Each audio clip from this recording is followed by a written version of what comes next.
try this a new way. I'm gonna show you the tricks that I know.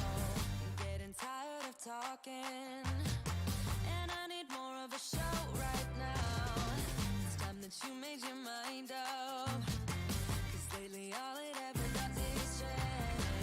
Feels like we're only talking, going round and around, back around. I will fight like no other every day. I won't stop like the others. I will stay. 'Cause now is the right time, and I'm feeling alright. I'm playing your game like I know I can win right now. You got me on tonight, 'cause loving you is like I'm walking a tightrope so high. I won't be turning around, no, I won't be turning around. It's the right time, you feeling alright. I'm playing your game like I will win tonight. I think I'll do it on my way. I'm gonna show you what I'm going through, get you out of your comfort zone, 'cause I need more of the truth right now. It's time that you made your mind up, 'cause lately all it ever does is change. Feels like we're only talking, going round and around, back around. I will fight like no other every day. I won't stop like the others. I will stay. 'Cause now is the right time, and I'm feeling alright. I'm playing your game like I know I can win right now. You got me on tonight, 'cause loving you is like I'm walking a tightrope so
Hey guys, Sean here. Welcome to the F1 Word and to some Portuguese Grand Prix race reaction. How are we all doing this Sunday afternoon? Racer on Sunday, Sean. That's what day it will be. Hope you're all good and enjoyed that one. It wasn't too bad. I don't think we're going to go down and talk about how epic that was and make out it was the greatest race we've ever seen, but I thoroughly enjoyed that one, particularly if you, I suppose, racing-wise, ignore the top three after about lap 5. I think everything going on behind them, certainly Gasly, Sainz and co, and everything in the midfield was fantastic to watch, so really enjoyed that one. I've got Stuart with me today, aka Chain Best. We'll talk to him just very, very shortly, but first let's have a look at the race results. Lewis Hamilton, I'm going to use a word I hate now, and I really hate it, but I'm going to do it anyway, has become the most winningest driver. Hate that word. In Formula 1 history, 92 Grand Prix victories. I said it last time. I'm going to say it a lot tonight. I cannot believe that record has fallen. I just never believed it would. Absolutely incredible achievement. And let's face it, title number 7 is probably in the bag as well. Valtteri Bottas, 25 seconds behind his teammate. Not a good afternoon for him in second place. Third place for Max Verstappen. If you predicted that podium at the start of the weekend, no points, because it was pretty obvious. Let's be honest about that one. It tends to be the way these races go. Charles Leclerc, stunning drive to 4th place. Pierre Gasly, stunning drive to 5th place. Carlos Sainz, one-time race leader, 6th place. Really good drive from him as well. Sergio Perez, 7th place. That does not tell half of the story of his race. We'll talk about him, of course, a little bit later. Esteban Ocon, I think actually one of his better weekends this season, in 8th place, beating Daniel Ricciardo in 9th. There's Sebastian Vettel. He's in the points, bless him. 10th place, 1 point. Yeah. Kimi Raikkonen in 11th place. Alexander Albon 12th. That's not really what he needed to do this weekend. 13th for Lando Norris. 14th for George Russell. Low-key, had a very, very good race. Running as high as 7th at 1 point. Antonio Giovinazzi in 15th. Kevin Magnussen 16th. Romain Grosjean 17th. And then it's Nicholas Latifi in 18th. Daniel Kvyat finished last in 19th. And Lance Stroll had a miserable day. 2 penalties. Ended up retiring down in, well, it's 20th place, but it's actually a DNF, isn't it? And as you can see there, only the top 3 drivers on the lead lap. It was one of them races. No one got near the top 3. But let's kick things off. Let's introduce him and say, do I want to do this? I do want to do it. Boom, a grape, but on fire. Good afternoon, Stuart. Oh my God. Hello. How are we doing today? Yeah, I'm not bad. I thought I'd just slide that one in there. Had me laughing for about half an hour the other night with that one. Did you enjoy that one? Good race? I did actually. I thought it was thoroughly enjoying. Obviously, a familiar podium, but actually if you watched what was happening, it was pretty exciting and pretty intriguing from start to finish. Yeah, I mean, especially in that midfield, it was incredible scrapping, wasn't there? But then we've said that all season, haven't we? So no great surprise. But we've got to start with one man, Lewis Hamilton. I mean, race-wise, bit of a sloppy start. Struggled to get any temperature in the tyres. He said after the race he just played it cautious because he thought, don't want to do anything stupid with the World Championship on the line. Makes complete sense.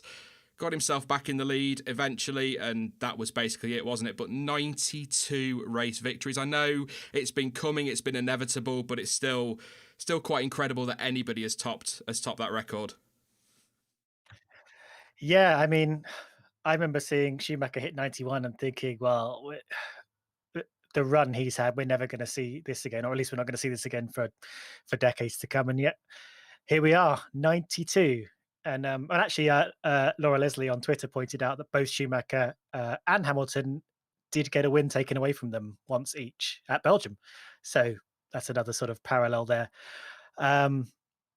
It's you can't really take anything away from him, can you? I know he's had a very dominant car, but everyone needs to get into the best car to get these kind of records. He's just he annihilated everyone this race, and it's weird. He finished 25 seconds up on Bottas, but he wasn't even in the lead until around, I don't know what lap, a third of the way through. Yeah, it was something like that, wasn't it? And prior to taking the lead of the race, I think about 3 laps before taking the lead, his tyres were dead. He was telling Bono, wasn't he? They'd gone. Then he started smashing fastest laps in, overtook Bottas and absolutely disappeared. I think he put at 8 seconds before the pit stop. Or no, it was a bit more than that, wasn't it? I think Bono said about 9-1 or 10-1, something like that. He just disappeared, and I say it every week. I don't know what to say because it just gets to the point where you're just saying the same thing. He got out front. He dominated the race. He controlled it perfectly. It looked like the only thing that could stop him today was the rain. He kept asking over the radio. It sort of came because that first lap or two, that tiny little sprinkling of rain on that brand new surface, coldish track as well, really spiced things up. And I mean, Carlos Sainz took the lead by about turn 10 or something like that. That's how crazy the start was. And pulled out. Yeah, and pulled away for a few laps. Second and a half clear, wasn't it, at one point? Which doesn't sound a lot, but I mean, for a McLaren versus two Mercedes, that's impressive stuff. But McLaren can just switch their tyres on like that, can't they? So that's where that's come from. But I mean, Bottas, some will say maybe Bottas was compromised on strategy. Someone was asked on Twitter if we'll talk about his setup because they seem to be going harder on the tyres with him. He did struggle with his tyres. Balance was good, but didn't really have the grip. He wanted to go to the softs. As soon as I heard that radio call, I knew exactly what was going to happen when he pitted onto the hards because that is what Mercedes do. That's how they conduct their race strategy. That's up to them. And that's... I might be wrong, but I seem to think from conversations they've had in the past with media and that's a strategy they stick to until the constructors is wrapped up, is it not? So if they wrap it up in Imola, then Bottas could go for softs at another race, but by then it might be a tad too late for Valtteri if it isn't already. I'm trying. Yeah, I mean, what can you say about Bottas? I do rate the guy, but he's just a world apart now, isn't he? And I haven't heard what you've heard about Mercedes saying they sort of keep the strategy kind of level peg between the drivers until the title's all sealed up. But you could, from a team's perspective, you can understand why they do it. They want to control their race. They don't want to put in too many variables and give themselves a heart attack, even though they are well clear of everyone else. But from literally everyone else's perspective, it would be nice to just allow them to give Bottas a bit of a chance and throw some variables in there. But yeah, I mean, he probably wouldn't have been able to do it anyway. Such was Hamilton's control over this. Once he figured things out and got some heat into his tyres, it was kind of game over, wasn't it?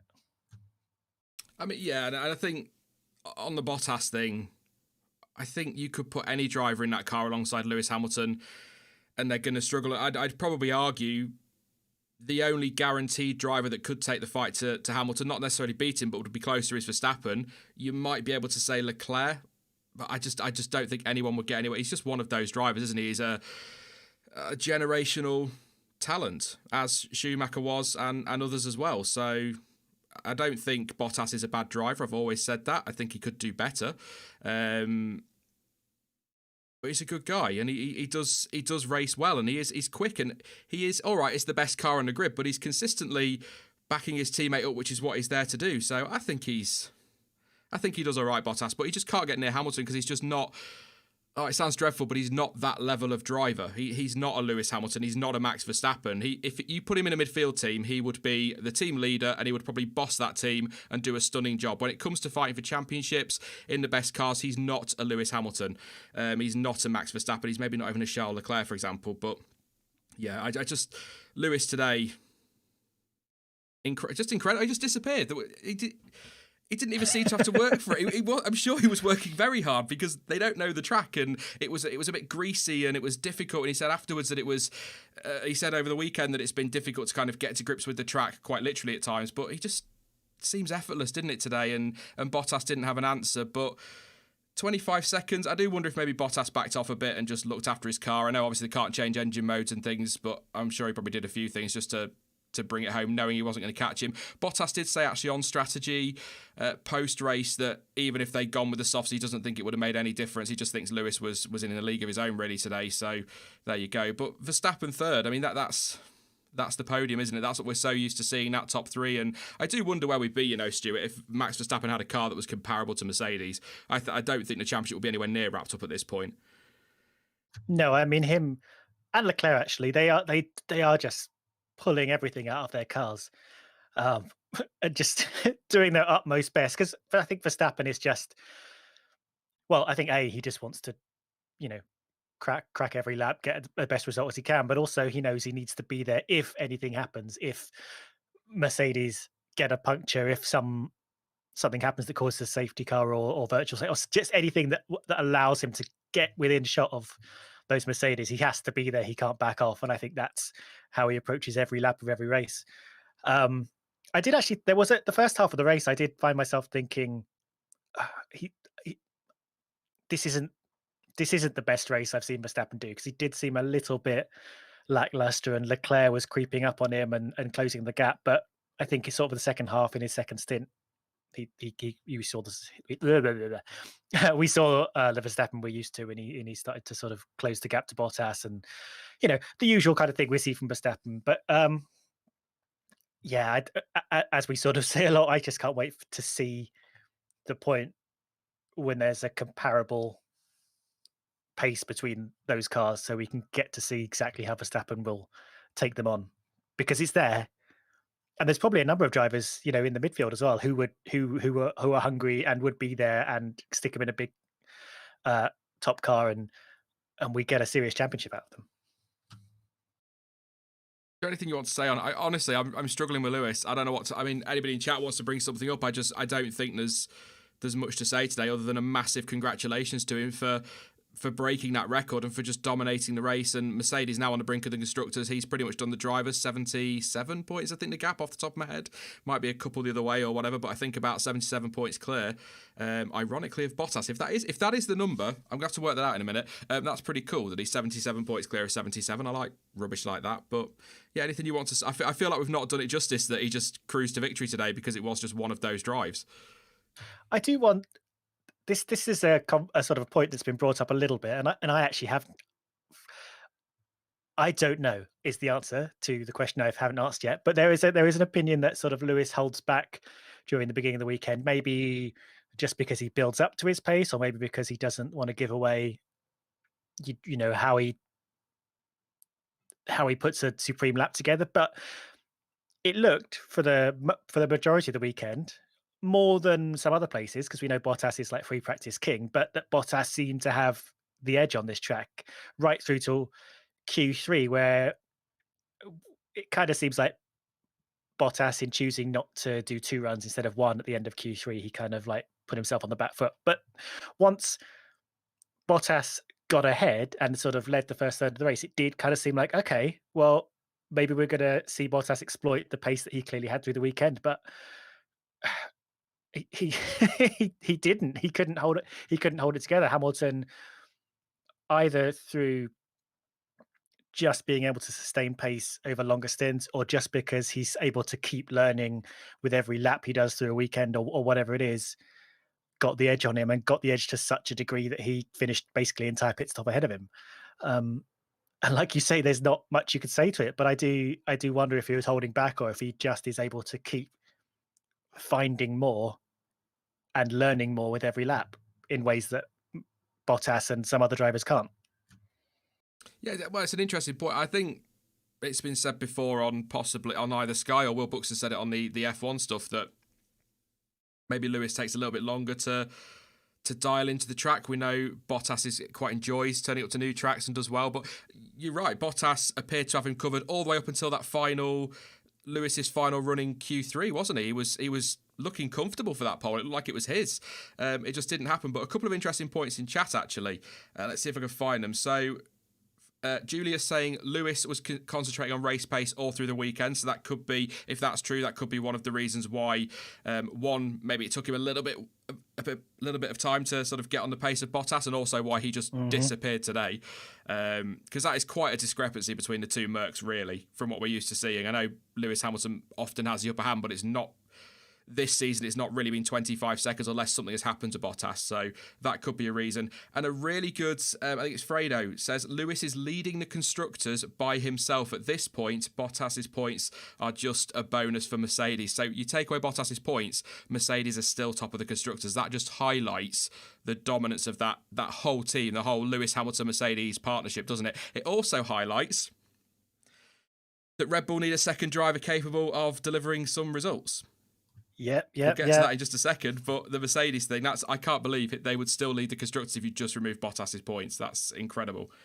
Oh, one more stat I'll just add that was passed over on Twitter by Josh Wilcock. Hamilton has now moved into 3rd in the all-time wins as percentage of races, taking Jim Clark. Oh, wow. That's a battle I'd like to have seen. Hamilton versus Jim Clark. Yeah. That'd have been a lot of fun, I think. Yeah, I mean, we'll move on from Mercedes. I do want to talk about Max before we're going to go to Albon. Normally, with him finishing down in 12th, he'd be a little bit later in the stream, but we'll talk about Red Bull as a whole because I think that's probably one of the big topics from today, really. But Max Verstappen was involved in an incident in practice with Lance Stroll. That went down as a 50-50, according to the stewards. Both drivers accepting they could have both backed out of that one.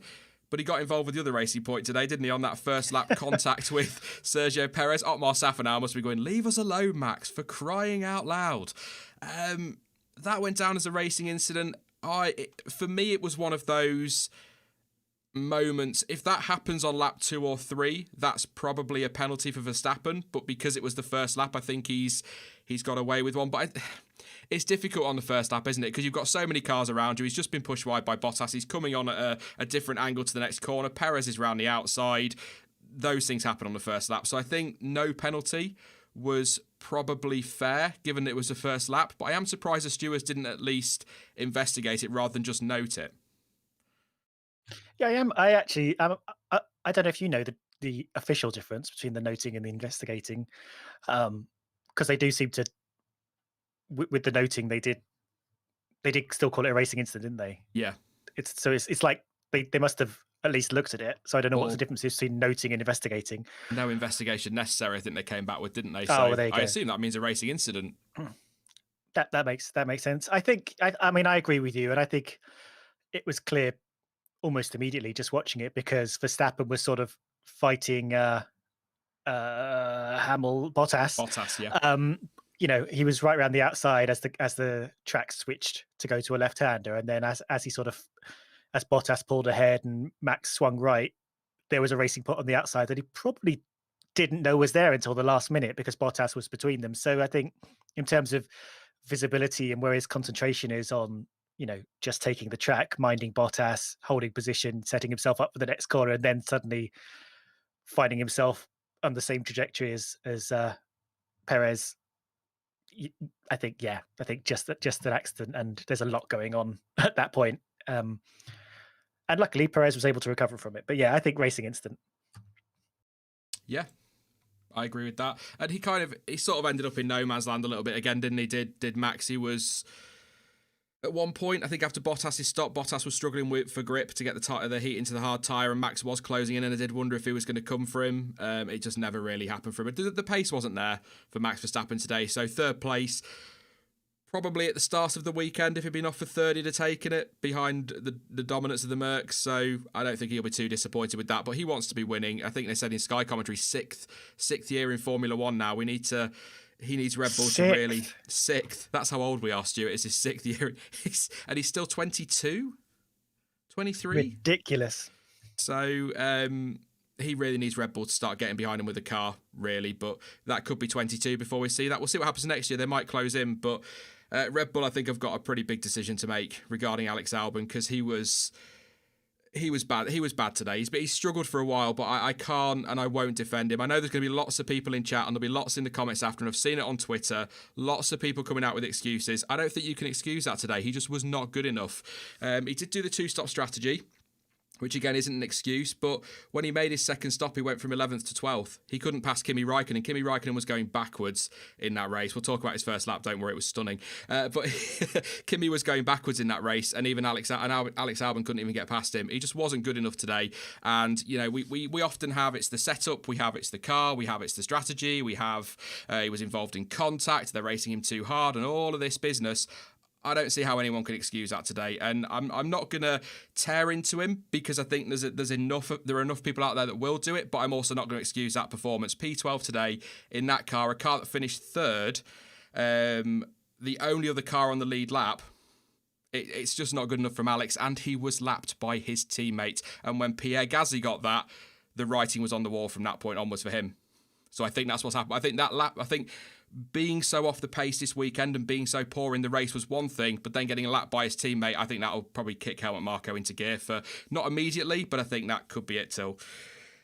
Or his chances for next year are probably gone at Red Bull unless he has a stunning Imola and an incredible Turkey. But I kind of feel for him because he's up against such a phenomenal driver in Max Verstappen. It's not easy to get near him, but That's not good enough. He should have been up there, at the very least, fighting the likes of Leclerc and Gasly today. But Gasly, by the way, 1 point behind Albon in the championship.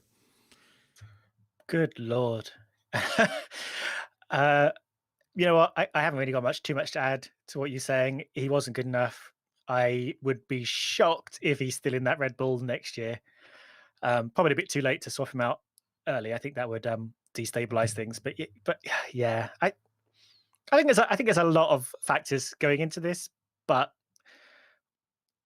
whatever it is, him and Red Bull are not working well together, and it'd probably be better for both of them to shift it up. The question is if they put Gasly in that seat, which seems like what they would do, but they're gonna have to, like, you know, mentor, coach, support Gasly to make sure he's not just getting clobbered around the head with a cricket bat, as Irvine described being Schumacher's teammate. He's got to, he's still got to have the motivation and the support to think he can win races every single time he goes out in that car. And Red Bull not always great at that. But yeah, can't really add too much more than that.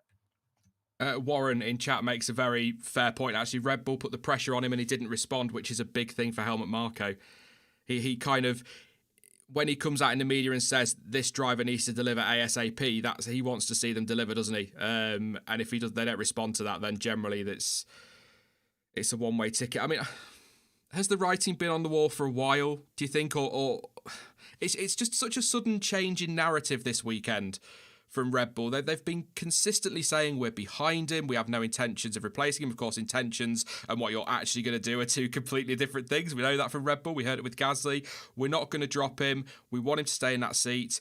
And then this year it kind of became, and then this weekend it kind of became, we want him in that seat, but he's got 2 races to turn this around. I think Marco actually said before December, so that also gives him Turkey, but Horner did say 2 races.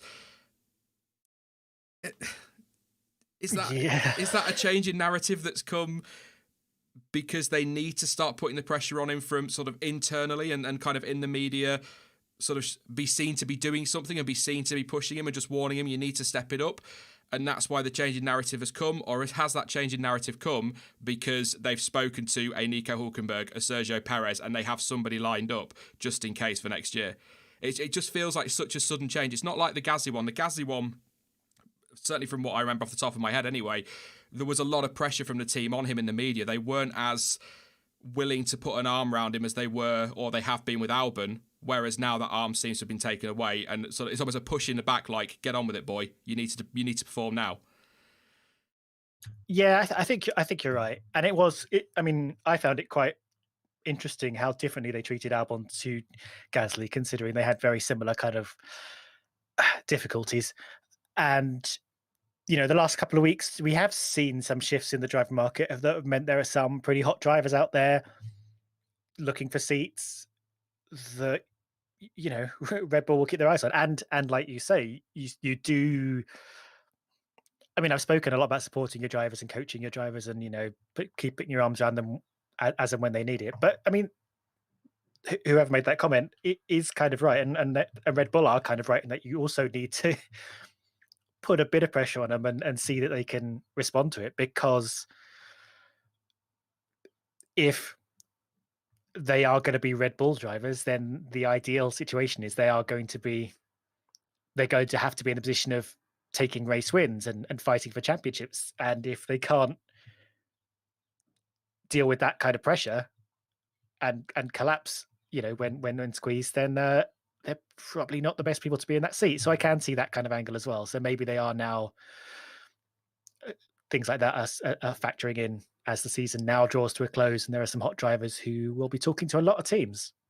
Do you think maybe someone like a Hülkenberg or a Perez, I sort of went over this yesterday in the qualifying watch along, maybe getting someone with a bit more experience alongside Max Verstappen, number one, kind of backs up Verstappen a little bit, but also I feel like a Hülkenberg or a Perez will feel the pressure less than an Albon or a Gasly. Is it that they're just chucking these young drivers who haven't had a lot of time in Formula 1? Gasly hadn't been in long before he was thrown in that Red Bull, and Albon certainly hadn't been in long before he was thrown in that Red Bull. So maybe is it time to... I think Tsunoda is looking nailed on for the AlphaTauri seat, but if you were Helmut Marko, Sorry, that's an image for you. But if you were, would you maybe look at Gasly and Albon at AlphaTauri next year? Let them both have, to quote Simon Lazenby, I think today, some breathing space in that team, and let them kind of get their careers back on track, and then bring in a Hülkenberg or a Perez with the experience just in the short term until either if either of those drivers are going to be ready to step up, or another young talent becomes available out of contract, like a Lando Norris or even a George Russell, of course. But do you think that young driver, experienced driver thing is an issue? I guess it's hard now, isn't it? It's yes, obviously a younger driver, a junior driver is going to not have had as much experience as someone like Hülkenberg, but the fact you just brought up, this is Verstappen's 6th season. I mean, he's the experienced guy in that team. He's been around for most of this hybrid era. He could lead the team. He's not a young driver, is he? I mean, he's young, but he's not a driver that doesn't know how to work with the top team, who doesn't know how to go to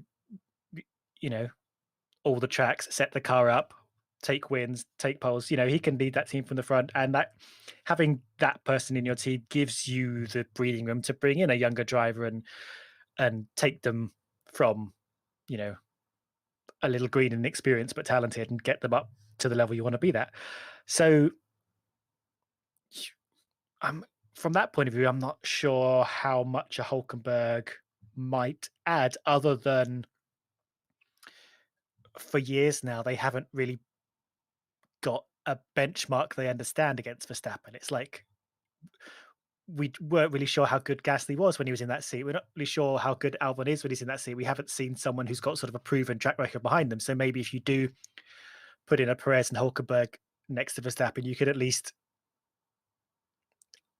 have some understanding about what's happening with your car, with your team, with that second seat. And actually maybe, if Perez comes in there and starts lining up next to Verstappen on the grid every single race and sort of finishing in similar positions, then you could be like, oh, okay, right. Well, Albon was a bit rubbish after all. It wasn't just Verstappen outshining him and making him look bad. So, from that point of view, maybe they do need to just have a bit of a benchmark and a proven asset in that seat. But I think it's fair to say Red Bull have not done the best job of managing their young driver program. I think it's sort of been a bit of a failure, and they need to rethink how they make that work. I was going to ask you a question then, just to wrap up the speculation. It's completely gone from my head. That's painful. It'll come back. Oh no, there it is. There you go. Are you surprised, given the issues they had with Gasly and the uncertainty around whether Albon was going to cut it, are you surprised they didn't try and get Daniel Ricciardo when it became clear that he was going to be available leaving Renault? At least go and chat to him and say, yeah, you fancy coming back, Danny? We could do with you. Because I think he's been about the only teammate that's got anywhere near Verstappen. I think I might be wrong. Did he beat him one year? I might be very wrong on that, but I'll go double check while you're giving your view to that. But are you surprised they didn't at least try and have a go at getting him? It definitely seemed like the obvious choice. I mean, not only is he, like you say, proven quick and somewhat of a match for Verstappen. I mean, things may have changed in the last couple of years as Verstappen's grown and developed. But I mean, and not only is he that, he knows the team. He can come straight into that car and start getting back to the way business was 2 years ago. So yeah, it is kind of surprising. Maybe they don't want to admit failure with that situation. Although, in general, Ricciardo moving around has been a very weird thing, because he never seems to be snapped up by the right people at the right time and ends up sort of going to maybe his second choice. Although he's probably quite glad he didn't go to Ferrari after all. Yeah, I mean, if I were Red Bull, he would have been someone I would have turned to be like, let's get back to where we were and pretend this whole thing never happened, the way Renault did with Alonso twice. 2017 and 2016, Ricciardo beat Verstappen, but obviously 2016, Verstappen missed 3 races at the start of the season for Red Bull because he was still at Toro Rosso before they swapped him out. So he was able to really take the fight to Verstappen, but obviously Ricciardo doesn't want to go back to a situation where he's going to be number 2. But I'm just surprised maybe that wasn't explored. But I also do wonder what would have happened if they'd not just ditched Carlos Sainz or let him go. I think if you're looking for a solution there, I think you've got it, and they let that go. But that's just that. We'll get back to the race. I think the speculation around Albon is going to be going on, so I can do that in the week, and we'll do it next weekend as well, because I think we'll hear some. I don't think we're going to hear a decision this week. I do think he'll see out the season, because Red Bull don't need to change him now. They're not going to go any lower in the championship. They're not going to finish any higher. They can just let him see the season out and then make a decision towards the end of the year, maybe even over the winter, see what they see there, but we'll see. Charles Leclerc.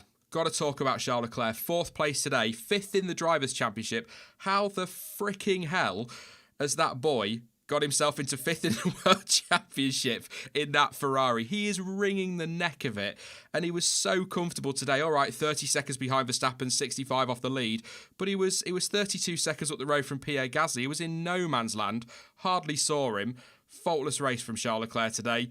Again, brilliant drive. He's doing such a job in that car. What did Vettel... Was it Vettel that said that he's on another level? I think he did at the start of the weekend. I didn't hear that, but good on Vettel for saying it, to be honest.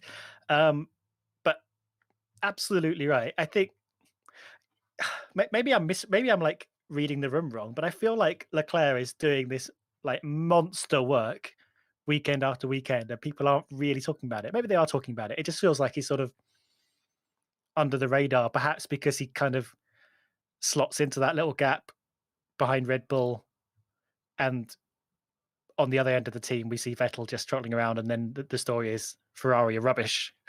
Look at Vettel.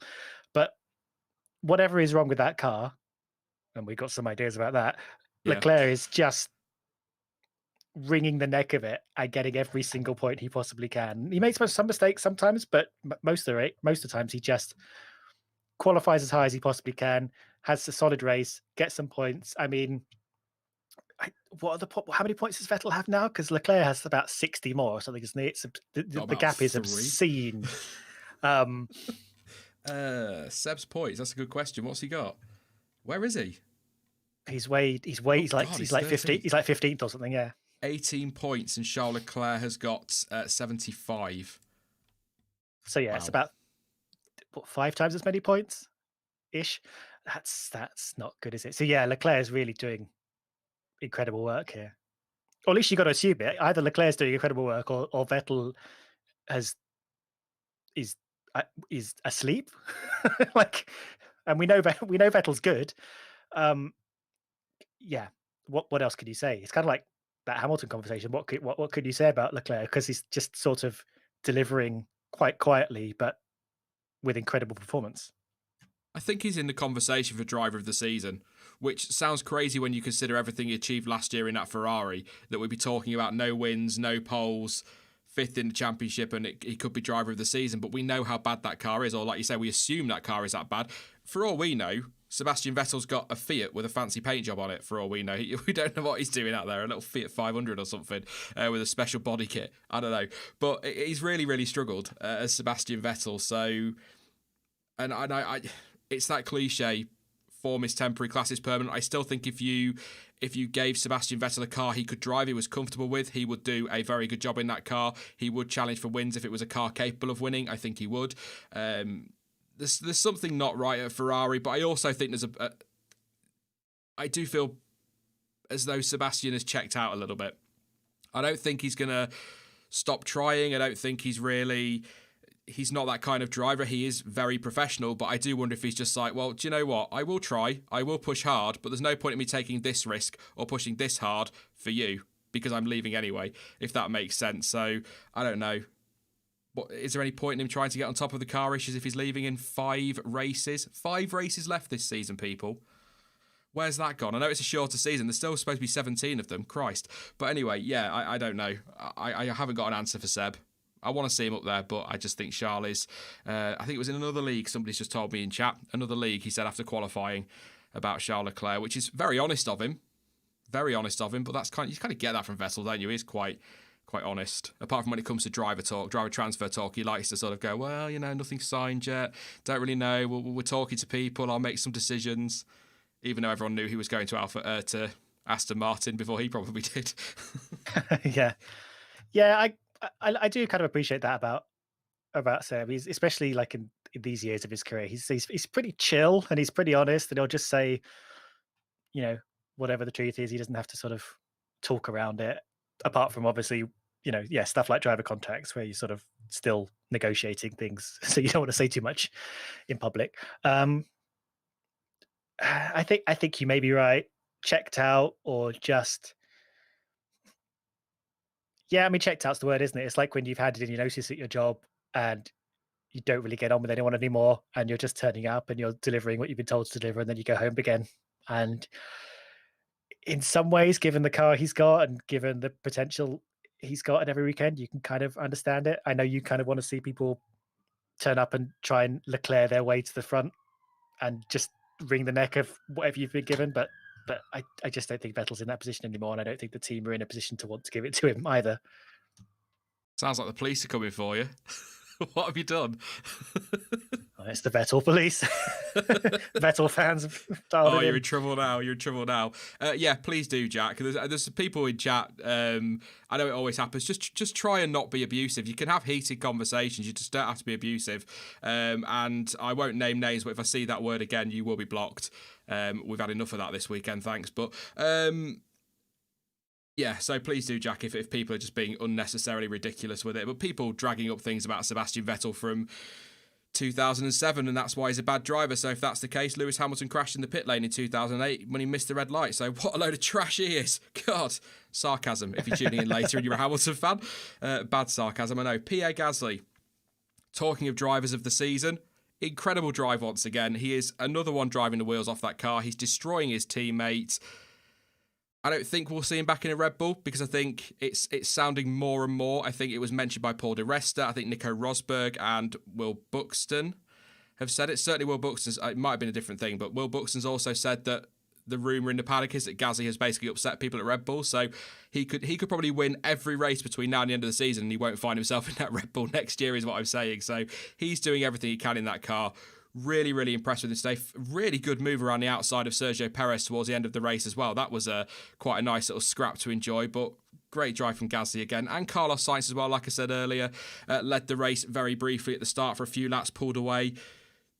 I think we're looking there. If you look at that sort of on the timing screens, that three drivers there, Leclerc, Gasly, Sainz, you've got, and you could probably throw Perez in there as well. He's certainly found a bit better form or some more consistency in this second half of the season. That's three or four drivers that are driving exceptionally well this year and should be very, very happy with the way they're performing, as should their teams. And in such a tight midfield, they could be the drivers that make the difference in that tight constructors battle. I don't know if Ferrari are going to finish any higher, really. No. But I think certainly your Gazzys and Gasly could actually be the one that helps AlphaTauri catch Ferrari. Sainz, with a bit of help from Norris, who also has been performing this year, that could be the difference for McLaren. And in other tracks, you've got the Renault involved. It's such a nice little scrap, but those four have been driving so well lately. So I'm really impressed with them again today. And I just kind of wish everybody had an equal car because I think we'd have such an incredible season. That's not how Formula One works, though, of course, is it? So, but they are as equal as they could be. That McLaren, Racing Point, Renault trio, it sort of ebbs and flows from race to race, but that's basically kind of the level of competition you kind of want to see throughout, or at least in little clumps like that, top, middle, bottom. And what was really quite fun to see was the sort of, there were a few accidents which kind of upset things a bit, but that the battle between McLaren and Racing Point in the championship ebbed and flowed three times during this race. Yeah, obviously Racing Point started the race in third in the constructors, and then due to a bit of calamity, McLaren then looked good for it, and then due to a bit more calamity, it kind of started going back towards Racing Point. And as overtakes happened and retirements and accidents happened, that just because it's such a tight margin, that third place kept swinging back between them, and both Renaults were just hanging in there, grabbing points at the same time. So that is a really exciting battle to watch. I know it's the midfield. I know it's not for the win. But not only is it incredibly close, but we're seeing great overtakes, and they all look like they're having such a good time. Like, you get the feeling they get in the car and they know they can get a good result, and they know they're going to try all race long to get as many positions as they can. And we see it happen, and we enjoy it, and they look like they enjoy it. And I think they seem pretty pumped when they come out of the cars at the end of the race. Yeah, and it's great for us to enjoy as well. When you've got a situation, it's no hate on Mercedes, but when you've got Lewis Hamilton 25 seconds up the road, and then Bottas a further 9 seconds up the road, so you've got what's the gap back to Verstappen in the end? 34.5 off the leader. When they're gone up top, it's fantastic to see so much fighting at midfield. 6 points between three teams as well in that fight for third. It's going to be so good. But I've got to say on Sergio Perez, probably, I think it was Justin on Twitter that said it, about driver of the day and kind of wanting that poll to stay open a little bit longer rather than ending it before the very end of the race, because I probably would have changed my vote. I voted for Perez as driver of the day because given that contact with Verstappen in turn 3 or whatever it was on the first lap, to drive back through on a 2-stop strategy as well, to be challenging for 5th place or just about trying to hang on to 5th place but ended up 7th, I think was absolutely incredible and probably does deserve driver of the day. But then I look at what Gasly did and that move on the final lap and the way he drove today, and I think I probably would have changed my vote in driver of the day and gone for Gasly over Perez. Nothing against Perez, but I just think it was that close between those two for that title, if you like, today. But Perez, what a drive! What a drive to come back like that. It looked like race was over, didn't it? Down in 20th at the start, and does he got damage? Is that the end of his day? And no, absolutely. But he does that, doesn't he, Checo?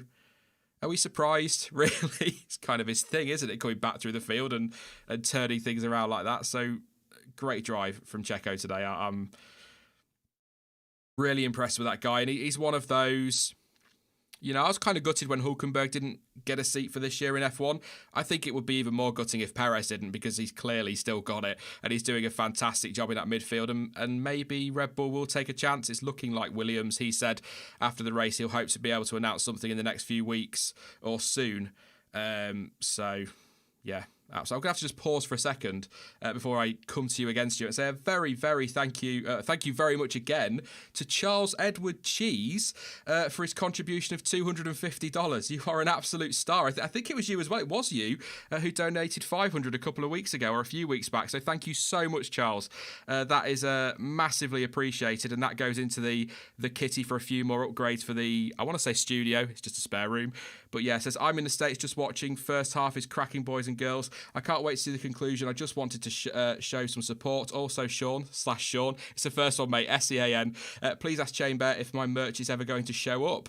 Rolling on the floor laughing. Oh, come on, Stuart. Get it made. Not sure if he's on this one, as you're muted, as I'm not done with the race. So thank you very much, Charles. That's massively appreciated. Stuart, get his merch sorted. Come on, he's having to pay a fortune to get his message across. Wow. Well, I'll have to chase that one up. It doesn't go through me, it goes through a third party, but sure. I'll chase you up if you don't chase it up. Thanks, Mr. Edward Cheese. Yeah, thank you, mate. That's massive. Enjoy the rest of the race. It's not epic at the front unless you really enjoy watching a driver doing an incredible job, but it is fantastic behind. That's throwing me off now. Sergio Perez, I was just saying, anything you'd like to add, Stuart, before we move on to Renault and Mr. Kimi Raikkonen, first lap driver of the day? Yeah, just Perez-wise, it's good when you see a driver who doesn't give up. As you were saying, we shouldn't be surprised by Perez, but a lot of drivers will just get into a slump, and then you'll just see them have a terrible race at the back, thinking it's all over. And Perez clearly thought it was still game on, despite knowing he'd have to do that extra pit stop. So good for him. And actually, having a never give up fighting driver is kind of what Williams need right now. So maybe they'll be a good fit together. Yeah. I think if I were Helmut Marko, I'd give Perez a go, but I said it on Saturday.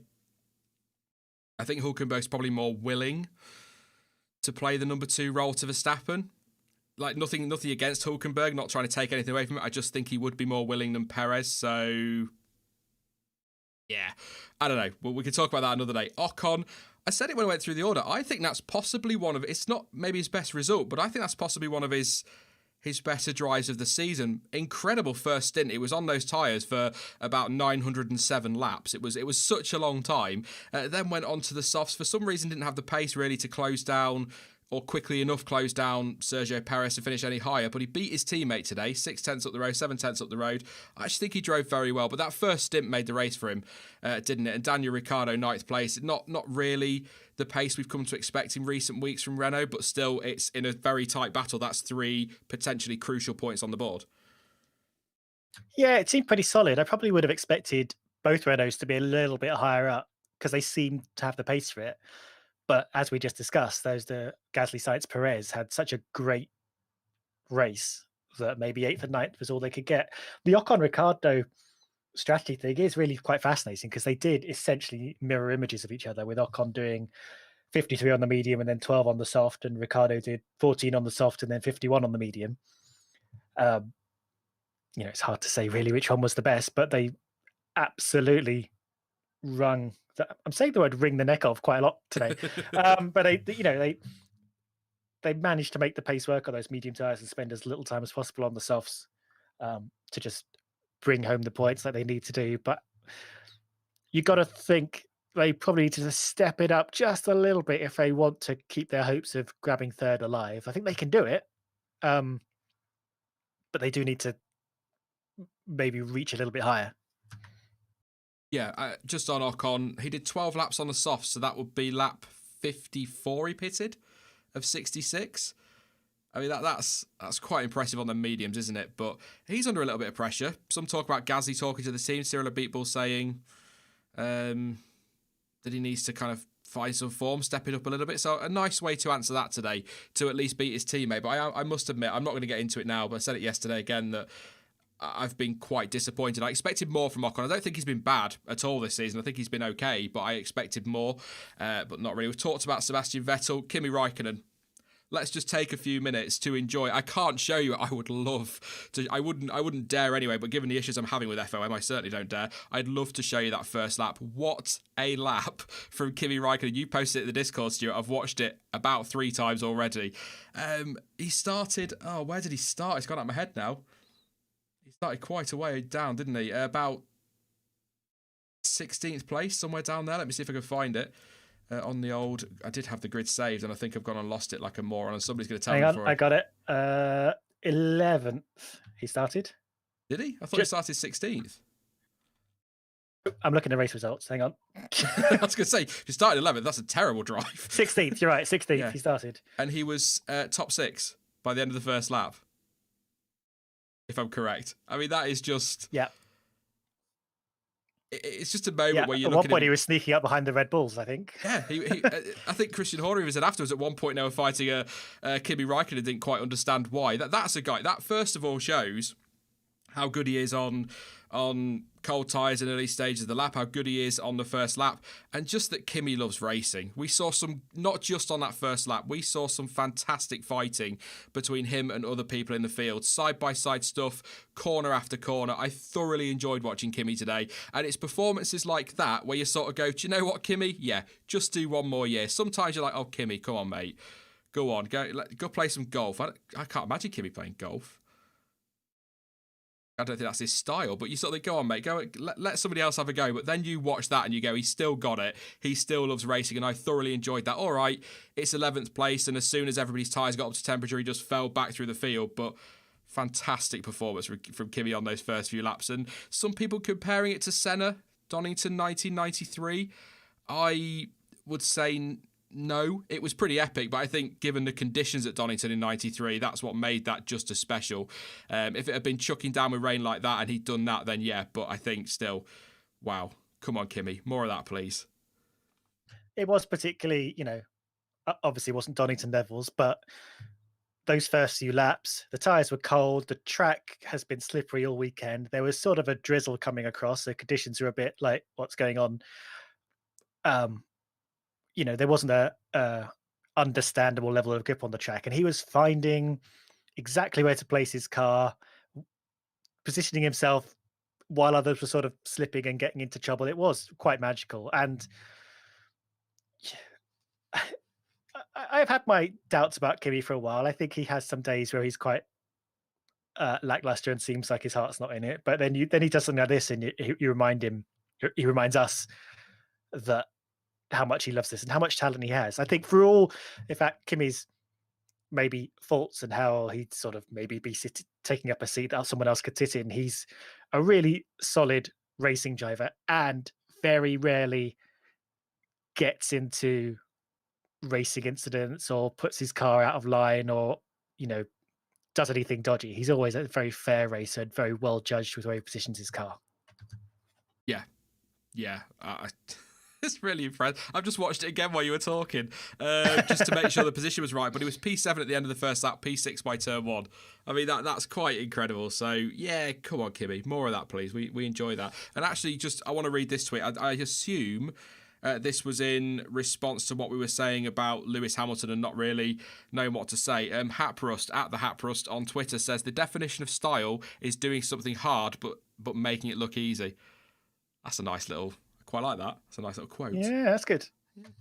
It's kind of true. But yeah, Kimmy, fantastic first lap and probably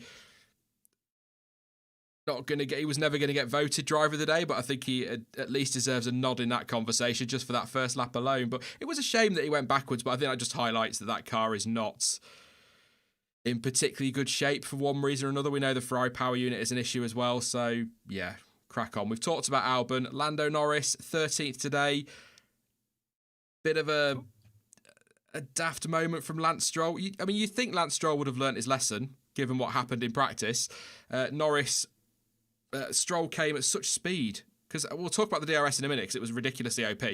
Lance Stroll comes at speed, just sees a gap down the outside, half on the curb, in fact, almost completely on the curb, gets it all wrong into turn 1, then cuts across Lando Norris, hits him, penalty for Stroll. Martin Brundle said he thought that penalty was harsh. I actually think I don't know if the stewards take any notice of what's happened earlier in the weekend, but I think if what happened in practice hadn't have happened, Stroll might have got away with that. But I do wonder if the stewards went, look, that's the second time you've done that this weekend. We're not letting you off that one. Yeah, possibly. Possibly it's like you should have learned your lesson earlier. I actually... I sit more on that was a bit harsh side, but purely because I think if he'd made it work, it would have been a hell of an overtake because I think the speed difference between them as they approached turn 1, I think surprised him. He had to pick a direction. He went to the outside. Before he started turning in, it seemed like he judged it to perfection. He got the positioning right. He was sort of hugging the outside, braked so he could turn in. I think he turned in a little too much, and I think Norris was surprised to see him there. And if Norris had known he was there, he might have not, he might have kept inside a little bit more. But I think it was a really brave, really spontaneous, almost amazing move. I'm really kind of glad he went for it. It's a shame he kind of mucked it up in the middle of turn 1 and he turned in too hard and mucked up both of their races essentially. But I wouldn't want to see him. I wouldn't want to see drivers discouraged from trying that because I think that was almost amazing, and he kind of mucked it up at the last minute. Yeah, it's not. I wouldn't sit here and say I think he deserved a penalty. Norris can't just disappear on the inside. We know that, but I think the stewards probably don't give a damn what happened in practice, but I just wonder if maybe they did think, you should be, you've been warned about this already and you've gone and done it again. But I'm just going to read you a quote from Lando Norris on Twitter, his post-race debrief. He says, "Oof."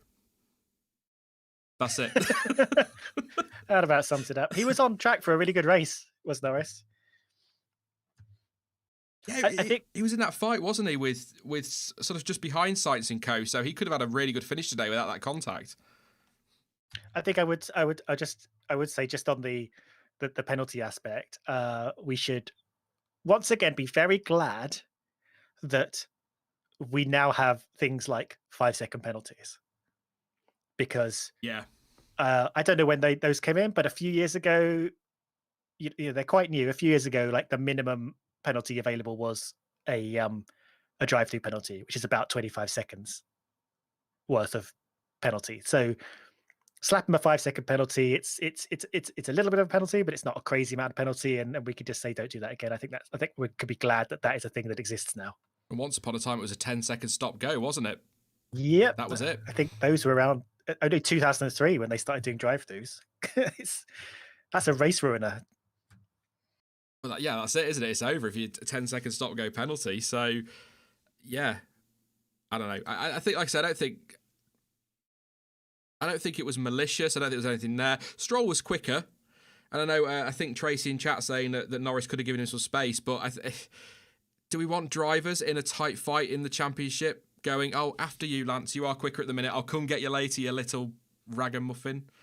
I don't know what that means. I'm just making it worse or whatever now. You little scamp. I'll come get you later. We don't want that, do we? We want to see them racing. So he left him a car's width. I do wonder, looking at the onboard, if maybe Lance was a little bit surprised just how much quicker he was when he got to the braking zone of the corner with that ridiculous OP DRS. So that could be part of it, but I think maybe harsh, but 5 seconds, it's not the end of the world. Obviously, then got a 5-second penalty, didn't he, Lance Stroll, for track limits, which everybody seemed to be getting today, which was crazy, but good to see as well.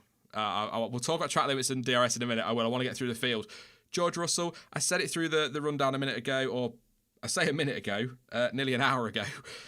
Low-key had a really, really good race and a very good weekend. Got through to Q2 again yesterday. Wasn't a million miles off, I think, P11 in qualifying yesterday, so that would have been absolutely phenomenal. Was running as high as 7th, really good first stint, but obviously after that pit stop, he's fallen back down. And although his pace was decent towards the end, he was doing 21.4s. Ocon was doing a 21.3, Vettel a 21.0, Raikkonen 21.3. So his pace was okay. He was not really getting anywhere near catching Norris, but he was never going to finish in the points unless there was chaos, is the point I'm making. That Williams, great first stint, great first few laps to get through the field, but as soon as he pitted, he was always going to end up down in 14th or whatever, and that was probably it for him. But he beat, from a Williams point of view, he beat both of the Haas boys, an Alfa Romeo, his teammate, and Daniel Kvyat. So I think he can be happy with that. And the weekend as a whole. He needed it this weekend. Might make a few people at Williams think twice. I doubt it. Yeah, absolutely. I mean, he's doing a hell of a job in that Williams. It's such a shame that it's not quite strong enough a package to put him in the position to benefit the way that, Vettel got a point today. He got a point because couple of people had a scrap and had to pit ahead of him. If Norris and Stroll hadn't sort of bumped into each other, then Vettel wouldn't have had a point. There's just things like that. He's sort of running right up to the level at where if something went wrong, he gets the points, but not quite. If that makes sense. So yeah. It's a shame that he hasn't, from all his good work over the last 2 seasons, that he hasn't just gotten a little something from it. Because Kubica got a point out of it. He benefited from a chaotic race to sort of just be there, and it's a shame that Russell hasn't been rewarded for all the work he's been putting in. Yeah, absolutely. Money talks, though, doesn't it? So I think unless Red Bull go for Perez, I think we can probably work out which way this is going. It's disappointing, but I'm going to say it for the 3rd time this weekend. That's just the way it is in Formula One. Just because a driver deserves a seat or deserves to keep their seat, it doesn't necessarily mean they're going to get the chance to keep it, because that's the way it goes. What was it? Esteban Ocon said that Russell deserves a seat, but F1 can be cruel. That's the way it is. But he's part of a good team in Mercedes. I think they do all right, Mercedes. But one thing I don't think they're particularly brilliant at is looking after their young drivers, I must admit. But we'll see. Toto Wolff saying it's all up to Williams at the end of the day. So we'll see. Will he go the same way as Wehrlein and Ocon and just kind of peter out? Or will Mercedes decide in 22 to just sod it, let's give him the seat? We'll see. I mean, I don't know. I don't want to get into it. You've got to say, not going to go into too much, but, Mercedes parking Bottas firmly in that second seat and then just watching all their pretty stunning young drivers wander into a cul-de-sac is really annoying to watch. Yeah. No, I agree. We'll do speculation another day. I could go on for hours about it. Because in terms of the championships, they're done, apart from the fight for what is going to be a brilliant fight for 3rd, but really silly seasons where it's at the moment. It's absolute chaos. Just as you think you've got a grip of it, something else happens. So, yeah. Antonio Giovinazzi, quiet race today, I would say, to come home 15th place. Probably overshadowed by Kimi's first lap and the fact that he was 4 places behind his teammate. It looks like he's staying at Alfa next year anyway. So, Yeah. Same with Magnussen and Grosjean. And Latifi. I don't recall seeing anything really of them outside of those first few laps when it was just a bit of chaos and everyone was all over each other. I'll tell you what, Stuart. I'll tell you exactly what I'll say. 15th for Giovinazzi, 16th Magnussen, 17th for Grosjean, 18th for Latifi. About where you'd expect them to be given the cars they're driving. Yep, pretty much. And to be honest, I think because we had some good stuff going on in the midfield in that, basically the sort of bottom 2/3 of the points, there was no reason to cut to them and watch watch a Haas going around in 17th place. So, we didn't see him. Not huge gaps between them. Magnussen 3.2 behind Giovinazzi. Rogro 2.5 behind Magnussen. Latifi, 9.6 off Grosjean. But Daniel Kvyat 19th place, 2 laps down, as was Latifi. 27 seconds, but I think 5 seconds of that is his penalty for track limits. So really, 22 off Latifi. Why is Kvyat down there in 19th place? I'm not sure. Good question. We didn't see him, so... Look at that for timing. I've just got an email through from AlphaTauri. It was a bad race. There wasn't much to do after the first lap as I was already in a bad position. It was quite difficult. Something felt wrong with the tyres. There you go. Like they hadn't heated enough. And I just struggled to get grip for the first few laps. The wind didn't make the situation any easier, but it's normal. These conditions are always very tricky. Sometimes you have good races and sometimes you have bad ones. And today was a bad one for me. We have to analyse it and see what happened on those first few laps with the tyre temperatures and come back stronger next week. That's what Daniel Kvyat had to say. Tyres. He did do an extra stop with 9 laps to go as well, so that probably dropped him down. So yeah, Kvyat was there. Probably won't be there next year, but he was there this year. Yeah, I don't know. I feel a bit for him because I think he's quicker than than he's showing at the minute. But I don't know. Kind of maybe had his time now, even though he's what. He's not old. He's had his time. Oh my God. Let's. I can't remember how old he is now, Stuart. We're going to take a quick look. Sat here at 34 years old, said he's had his time and he's 26. Well, he had a good run. But now he's off to the retirement home with you now, mate. It's over. We talked about Lance Stroll, so that's kind of it for drivers. We'll do driver of the day in just a moment, but we do just 2 things I think we do need to talk about. First of all, Portimao. If they want to put this on the calendar full time, that is absolutely fine by me. What a track. We've seen some great racing, particularly again in that midfield. We've seen some fantastic laps on board. The track is stunning. I'm quite happy with that. Quite happy for Portimao to be back on the calendar. Well, next week if they want, or after Imola. We'll put it in between Imola and Turkey, and then we can do Portimao, Imola, Portimao, Turkey. That's fine by me. Quite going to work like that, but yeah.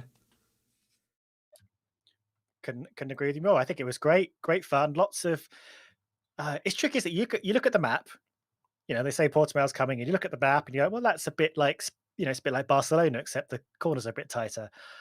And then you see it and it's like, well, like they say, a roller coaster, up and down, blind corners, very tricky kind of lines, getting the back end of the car loose. Brand new surface, obviously it's not going to be brand new every year, but very, very slippery. Winds, changing direction. It was interesting, tricky track, had the drivers on their toes the whole time. Opportunities for overtaking and side by side. It was good. Great racing track. Couple of little tweaks needed. I think dial that DRS zone in. Obviously they had no information on that going into this really, so they sort of just went with with a hunch.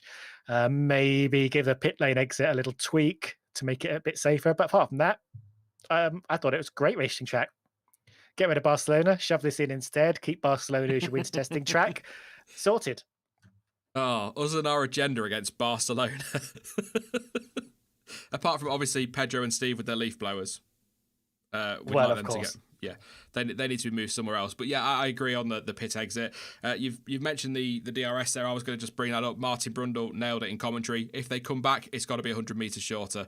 It was too long. Obviously, no data, no information, like you say, Stuart, so it's hard to kind of judge that. And in some ways, I think it's probably better for F1, given how the sport is at the moment with overtaking, maybe to be a little bit over-generous with the DRS zone than maybe, especially with only one of them. But I think the other tweak for me in terms of DRS zones is if they can, I don't know if it was a safety concern, but if they can, I still think there needs to be one between, was it turn 4 and 5? I think I said it on Twitter, because that to me seemed like the perfect spot for a second bite of DRS, so that with its own detection zone, like we have in Abu Dhabi and Bahrain, where the overtaken driver gets a chance to come back into turn 5. But I think somebody brought it up on Twitter that maybe that crest, that hill, was a safety concern, because it's quite blind, isn't it? So do you want cars coming down there with DRS and all of that business? But I think it was a little bit OP.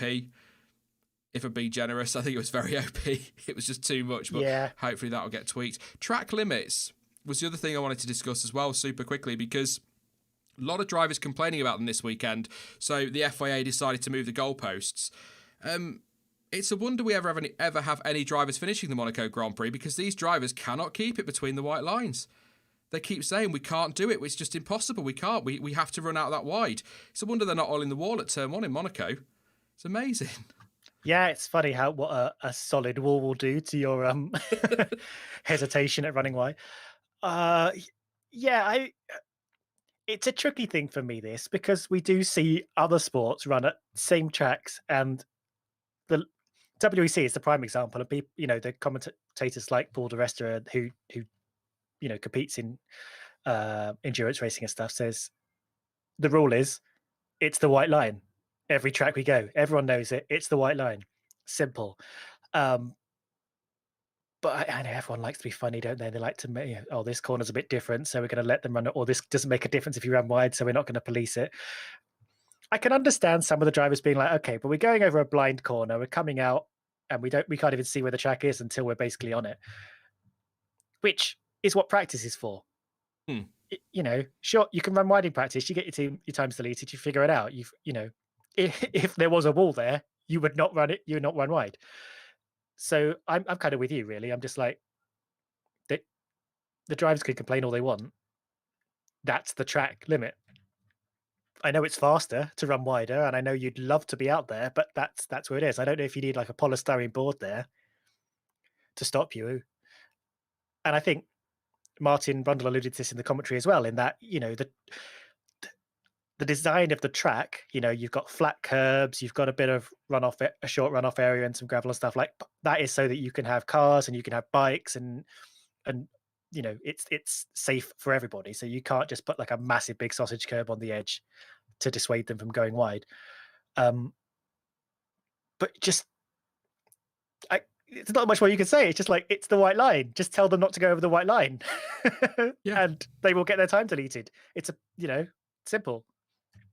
It was excessive in the sense that we had hundreds of lap times, or over 100 lap times deleted on Friday.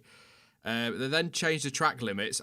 I can't remember the exact numbers, so apologies. So don't for a second think that I'm giving you exactly the specifics on this. But I think it was like, for example, they'd had 50 times deleted in FP2, but then they tweaked the track limits for FP3, and I think it was like 40 or something like that. So you were still getting just as many times almost deleted, because drivers were like, oh, I could go a little bit further now. So I think in terms of white line, that is the track, and obviously as long as you keep a part of a wheel in contact with the black stuff, if you like, you are within track limits. But I can kind of get on board with the curb being the limit, because drivers do like to use the curbs, and I think I quite like seeing cars on the curbs, especially if they're raised and they're nice and aggressive, and we see cars bouncing around and that. But I think good to see it policed, but the FIA need to be firm on it. So either this is the track limit for the weekend, and if the drivers moan, tough, or just be like, do you know what, guys, let's do what was it, IndyCar, or who was it at COTA a few years ago, who were just basically ignoring the penultimate corner. And we're going straight on, and we're millimetres away from the barrier, which is incredibly dangerous, of course, in an F1 car, but or in any car. But either police them or don't. It's kind of how I feel. So I can get on board with the curb, but I get the whole white line argument. But we had today Grosjean, Kvyat, Stroll, and I think Latifi. I think Latifi at least got a black and white flag, but the other three definitely got penalties for track limits. Bottas was warned that he was on his final warning before a black and white flag. There are a number of other drivers as well, so it was nice to see it being policed. The drivers just need to just stick within the limits. It's not difficult. But I like your idea of a polystyrene board to try and keep them on track. What I would say is that wasn't a concern for Grosjean in Russia. He was quite happy to just plough through that. So I don't know what difference that would make.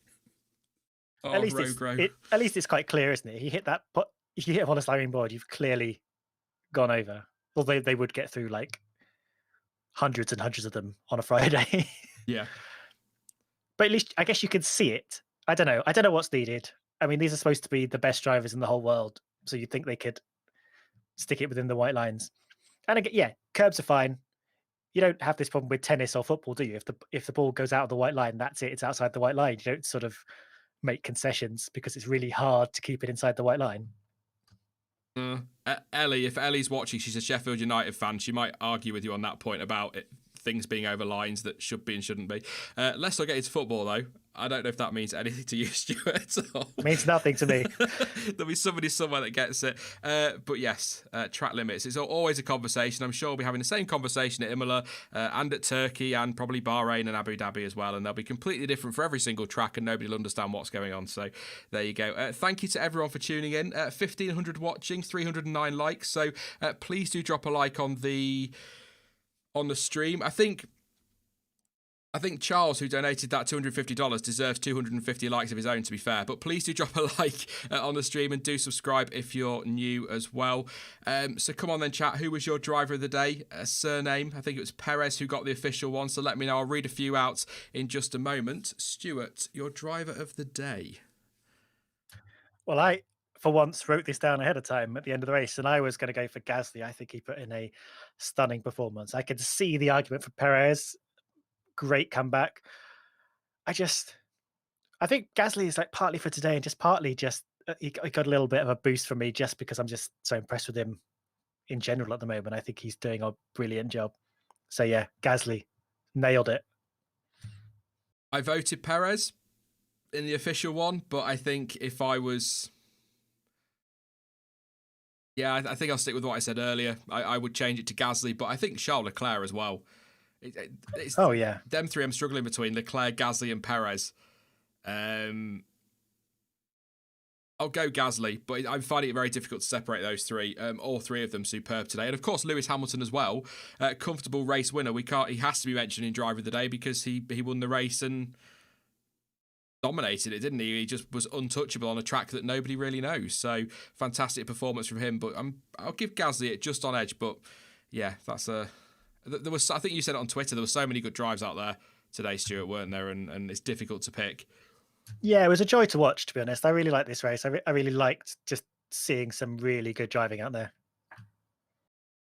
Rain says Gasly. Ben Roberts has gone with Leclerc. Adi has gone with Gasly. Tracy's gone with Perez or Gasly, struggling like I was to separate them. MD Game says Leclerc. Scroll down a bit further. I'll try not to read random comments and get involved in conversations that I probably shouldn't do. Nash says Ocon. Bright Flare says Gasly. Yeeta said Perez. Professional Moron, stealing my name, says Ricardo Patrese. There you go. Francois says Hamilton. Alex has gone with Leclerc. Charlotte Taylor's gone with Gasly. Glenn's gone with Gasly. John's gone with Ocon. Eagle says Leclerc. Varun, again, having the same problem I did, says Gasly, Perez or Leclerc. Scroll down a bit further. Alex Evans says Russell. I think Russell deserves a mention for one of the drivers of the weekend for his Q1 performance. I'm not sure on driver of the day, though, but it's a fair shout. Laura says Gasly. Roshan says Lewis Hamilton. LF Tripper says Kimi. I mean, Kimi gets lap of the day. I don't think that can be debated at all. Carlos says Gasly. Gasly or Leclerc. I've just lost your name, so apologies if that was you. Albon says Daniel. That word again was yeah. John says Hulkenberg. Obviously, a lot of Hulkenberg love at the moment in Formula One, isn't there? And a couple more. Charles has gone with Ocon. I think he did. Yeah, Ocon, one of his better drives this weekend. And Jay's gone with Perez. Jay's also said, do you think Perez could have got a podium if he wasn't hit? Do you know, actually, yes, on this pace, I think he could have done. That pace he showed after he'd sort of come back through the field, Stuart, I think he could have. I think he would have been there or thereabouts. I think he would have frightened Verstappen, but that's for sure. I think to get the podium, he would need somebody to have fallen off the road ahead of him, but I think he would have kept Verstappen on his toes. No disrespect to him, but a little bit more than Leclerc could in that Ferrari. I can't get over what he's doing in that car. I really, really can't. I have a sip of water very, very quickly. My voice keeps breaking today. I think it's finally happening. Turning into a real boy. Never too late, Sean. Never too late. Yeah, a lot of love for Gazzy. Actually, Matthew there saying driver of the day, DRS. I think that's a fair point, I think. Yeah, please do pop your comments now. If you got any questions to ask, we'll answer a few. We won't go too much longer. But if you've got any questions you want to ask, then please do pop them in the chat and we'll answer a couple before we wrap things up. But are you looking forward to Stuart Imola? And Stuart Imola? Hey, Imola. Are you looking forward to Stuart? I know you're a little bit concerned about the Sunday in particular, but it's going to be nice to see the old track back, isn't it? I tell you something. You know, this, of all the bad things about this year, the fact that we've been able to sort of glimpse into the big what ifs. Like, what if we go to this track? What if we do this? What if we do a 2-day weekend? It's that's been a sort of nice little payback. And I have my doubts about Imola. Like, people have been saying we should go back to Imola for years, and I've been like, I don't think the cars are ready for Imola right now. But 2-day weekend, we've seen that, you know, having a sort of washed out Friday or not much running on a Friday leads to a more interesting and chaotic rest of the weekend, a bit more variables. I think it's going to be it's an exciting track. I think especially the Saturday is going to be really exciting. The Sunday might be a little bit tricky, but who knows? I think I thought Mugello was going to be quite dull, and it absolutely was not. Maybe there'll be more mistakes. Maybe there'll be a little bit of randomness, people finding their foot. Maybe there'll be rain. So yeah, I'm looking forward to it. I'm really glad that we get to do it because people have wanted it for years and years and years. And if the Sunday's a little bit lackluster, I think over the course of the weekend, it's going to be pretty fun to watch. 7 o'clock start though in the morning on Saturday. What? Is it? Yeah, I think so. What, UK time? Yeah, I'll see you there. Oh, I'll get that on record and watch the fast forward through it. Oh yeah, because it said it's a 2-day weekend, isn't it? Yes, I think they're doing a sort of 90-minute Saturday free practice early on, and then crack on into qualifying. The race is earlier as well, isn't it? 12:10, I think the race, UK time. Yeah, they've been moving the race starts back, like bit by bit. I think because we're never normally in Europe this late, and everything's getting a bit darker. I was going to say, if you run it at 2:10, it'd be dark by the time or getting dark, wouldn't it, by the time the flag comes out? Especially if you have a race like Canada where it's 4 hours or something like that. You'd be, need headlights, it's all go wrong. Some super chats. I was just going to say, actually, this will not be the first time you hear this over the next 7 days, but it's, for me, Imola, it's mostly about nostalgia. I'm not expecting an epic race on Sunday. I hope I'm wrong. We saw with Mugello, we all thought it was going to be terrible and it was just insane. So it might be one of those races. But for me, this will finally answer the question. It's the same with reverse grid races. It's the same with so many other tracks on the calendar. If you've been watching this channel for a while, you'll know that whenever the topic comes up, what races would you like to see on the calendar? I always say Imola. I love that track. However, it could be terrible. So let's try it. If it's crap, you say, thank you very much for letting us use your circuit this weekend. Take care. We'll be in touch. We'll call you in the morning. You know, that kind of thing. We'll see how that goes. Just walk away. If it's brilliant, then you start to have a conversation. But I think maybe one for into the future again, Imola, because these cars are not built for that track. But anyway, super chats. Oz said, I don't know what's more insane, that Imola is next week or that Leclerc in a tractor yacht is P5 in the drivers. Not a Leclerc's fanboy, just passionate. Thank you very much, Oz, for your contributions. Sajith put a couple in as well. Says, Leclerc being compared to Gilles Villeneuve in that Ferrari, that makes me so happy. I am a fan. Red Bull needs a Daniel Ricciardo or Mark Webber type driver in the second seats. Sainz and Leclerc is a solid driver lineup for the Scuderia. Red Bull needs something like that, especially if Ferrari returns to winning ways. Thank you very much, Sujith. Good points there, actually, to be fair. That's kind of what Red Bull need, isn't it? Somebody to really, really push Max Verstappen. Raza as well, thank you for your contribution. Says, if I were Gasly, I would not want to go up to Red Bull main. I'd be looking for other teams. Renault maybe. Also, if Perez to Williams were if Perez is going to Williams, where will Russell go? Thank you very much for all of your contributions this evening. We'll answer that one actually, Stuart. The George Russell thing. Do you believe these rumours? Because things have changed at Williams, obviously. New owners come in. That could give a loophole in contract negotiations. They are an investment firm or investors or whatever. They're about making money, aren't they? And if Sergio Perez brings you experience, he's quick, he's got money as well, and he's also got a benchmark because he knows what it's like to drive. Sorry, Williams, but he knows what it's like to drive a good car. So you can get in that Williams and say, well, this is terrible, that's not working, this is what you need to do. All of that, and the fact he brings money, you can kind of see why Williams are looking at him. Yeah, you can. I don't know where these rumors started, but they seem to be quite pervasive. Italy. So I think, yeah, I think they're not. I think there's no smoke without fire. And yeah, he brings in a lot of money. I think him and Latifi bring in about the same amount of money each. Poor George Russell, even though he's clearly the talent. I am a bit miffed about this because, before the change in ownership, Williams were very much like, George is our future, or at least, we need George now. He's a super talent. We're not letting him go for love nor money. And which kind of stopped him from moving his way towards Mercedes, maybe via Racing Point. He was just, which he accepted. And now new investors have come in and been like, well, George, do you have $40 million of sponsorship attached to you? Because Perez does. So I can see the money side of it. I can see as you say, the development and experience side of it. It is kind of a shame to see Perez take that step back, assuming Williams are going to be kind of where they are for the next few years. Although from a Perez point of view, you're like, okay, well, I haven't got to drive. I need to stay in Formula One to stay relevant. People don't forget about me. So maybe 2022, I'm ready to take, whatever seats are available. Possibly. I mean, Haas have 2 spots open now. Whether Perez would enjoy that more or whether George Russell will have that available to him, even though it's not a Mercedes sponsored seat. It all seems a bit of a mess, doesn't it? This sudden, Perez dropping Haas seats, Williams new owners thing. I find it all a bit messy. I don't like it.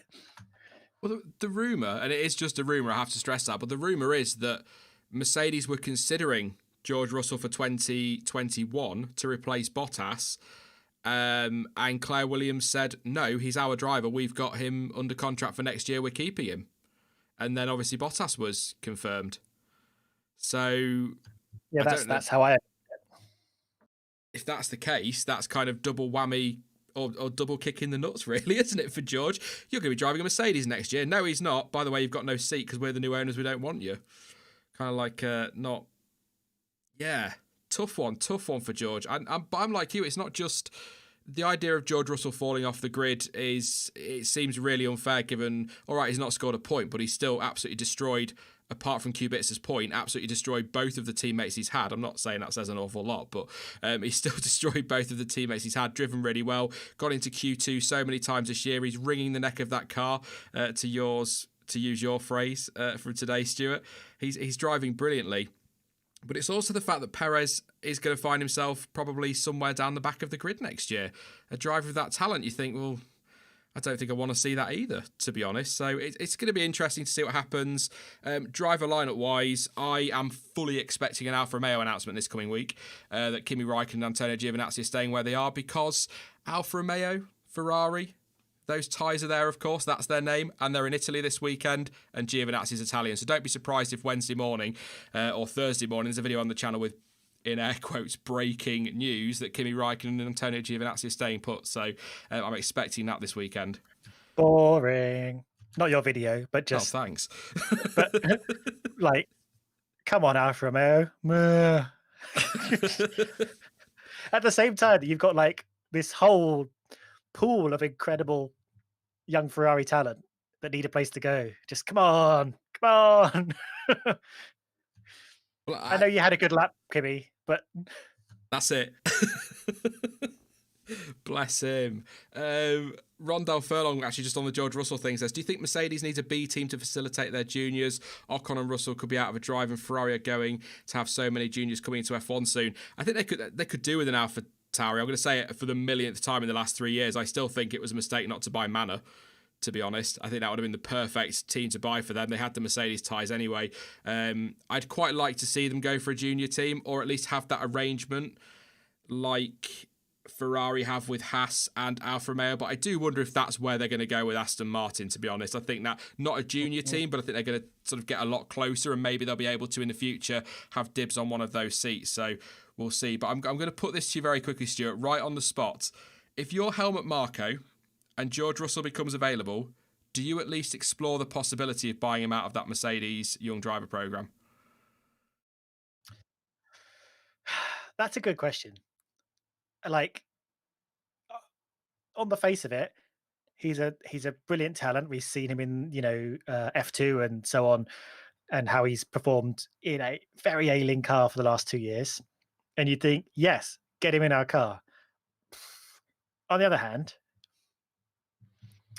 I don't know. Maybe I'm looking at him with too much rose tinted glasses, but I think Russell is like quite a big talent that could be a big deal if in the right seat. And is that who you want next to Verstappen?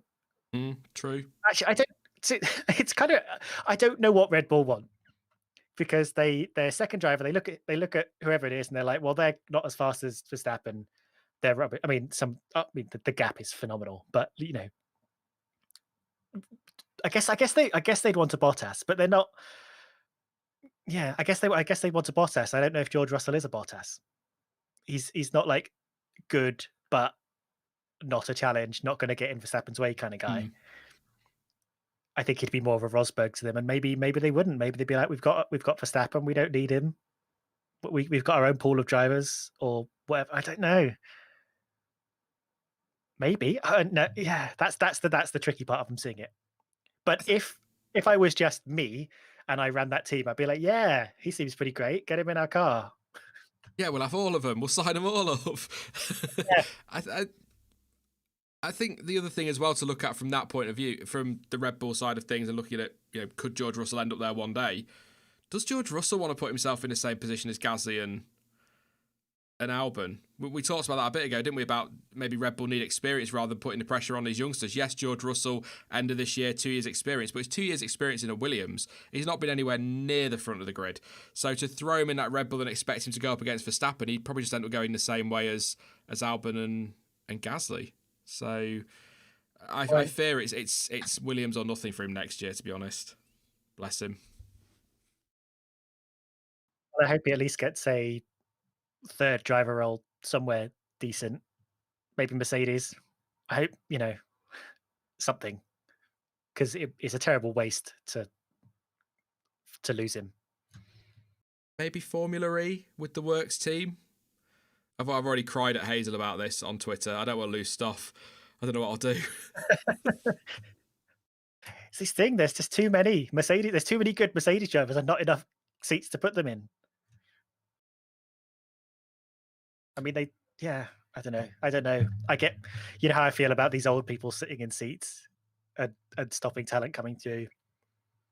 I like Vettel, but I'm like, oh, you are sitting in that Aston Martin seat that I probably would like a lot of people to be sitting in right now. I guess that's another conversation. Yeah, we'll see. We'll see with George Russell, but he won't be the first young driver full of potential that falls off the grid and has to take a year out or maybe never come back, and he certainly won't be the last. So hopefully if that were to happen, Mercedes, like you say, take him in as reserve, because I don't think a year working, obviously not being on track is not going to benefit him, but at least he can get integrated in the team for maybe 22 if they decide to get rid of Bottas and bring him in and give him a year or two alongside Hamilton. Maybe, I don't know. I think he'll be somewhere, but I just don't think he'll be on the grid unless it is with Williams, and Red Bull could be key to that if they drop Albon and do go for Perez. That could save Russell. So it's going to be an interesting few weeks in silly season. Even if, like I said earlier, the championship is pretty much over, it's still going to be an interesting few weeks in the driver market. Can we stop the rain chatter? It never comes, says Ruby K. Yes, please. Oh, Crofty, stop staring at the clouds and look at the racetrack, and maybe you'll get a driver right once in a while. And Hamilton could do it. He was watching the clouds in the distance. Yeah, and he won by 25 seconds. And Crofty says Toro Rosso. There you go. I just wish there wasn't like rain, a mile away constantly. If it's not going to rain, don't come near the track. If you're not going to do it, don't tease us like this. Yeah, rain. Yeah. Yeah, looking at the sky and wave him a fist and you can't see it. Ben Roberts says overtake of the day. Who was Kimi Raikkonen fighting with? Chat. They were side by side for ages. Was it Magnussen? Oh no, that would have been a crash. Sainz, maybe. I think that was quite a fun fight. I enjoyed that. I'd be tempted to say Gasly on Perez round the outside was quite, because we saw with Stroll and Norris that can go very wrong very quickly. So I think that was actually a really good move from Gasly down the outside of turn 1. It was Sainz apparently. There you go. Yeah, no, that was. Ooh, sorry. Dan Taylor just saying Perez on Ocon. When I was watching that, I was like, this is personal. That was a really good battle and a good overtake as well from Checo. That was side by side for a while. That is a good point. I think what I found quite amusing was after Stroll mucked up his particular maneuver, we saw driver after driver doing that outside overtake into turn 1. It was just like, see, you could do it. You can do it. Did you find yourself cringing? You're like, oh no, yeah. Don't do it. You just saw what happened. Yeah, no, I think the Perez on Ocon was really good. Yeah, I'll go Perez on Ocon. It's that or Gasly, but I'll go Perez on Ocon, but only because that was side by side, and we know those two have had their moments in the past, but I do find it fascinating. They're in two rival teams fighting for third in the Constructors, no contact. In the same team, smashing into each other every weekend. I mean, you just couldn't make it up, could you? That is just ridiculous. But yeah, it was good to see. Good to see them getting racy. Actually, just through the field, like you were saying earlier, Stuart, it's just good to see plenty of action going on, but that's a tough one. One more question. Rain in chat has told me to stop telling him to go away. Apologies. I didn't mean you. You're forgiven. And let's have one more question. Ruby K, if you're going to come, Rain, just come. Just don't stand outside the front door and sort of loiter. Just come in. Yeah, just come in and get, obviously, no more than 6. But and maybe, we'll socially distance. But yeah, just come in. Don't hover around outside looking in the window like, I might come in a minute. Oh, that's creepy that it needed to be. Anyway... Sorry, Rain, I've just made you out to be a monster. Ruby K says, did Bottas go too far right to avoid a fight with Lewis? That was just too gentlemanly. I don't think he's done it to avoid a fight with Lewis, but I do agree with what commentary was saying. It seems a little bit unnecessary that when Bottas went defensive, if that's the one you're talking about, Ruby, when Bottas went defensive and went right off the line on the start-finish straight, that did seem unnecessary to put all that dirt on his tyres into turn 1, and maybe he should have just thought, look, this DRS is massively OP. I'm going to let him go. I'll make it difficult for him, get him offline, let him go, and then I'll tuck him behind him and try and come back at him a couple of corners later or whatever. He went early as well, didn't he? Yeah, he did. It wasn't the best defense ever. And like you say, it kind of we'd seen a couple of like quite robust multi-corner defensive drives through the first sort of sequence of corners, and like having dirt on your tires just means you're not able to sort of come back at Hamilton if you find a way or pick your lines right. It wasn't the best really, but I guess with that DRS it was going to be inevitable. Yeah, I think. Yeah. How many corners do you reckon? 3 or 4 corners before his tyres are anywhere near clean again?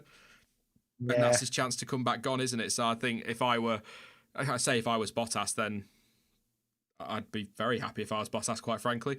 Driving that car every weekend and just being awesome and can grow a fantastic beard, which is always a bonus.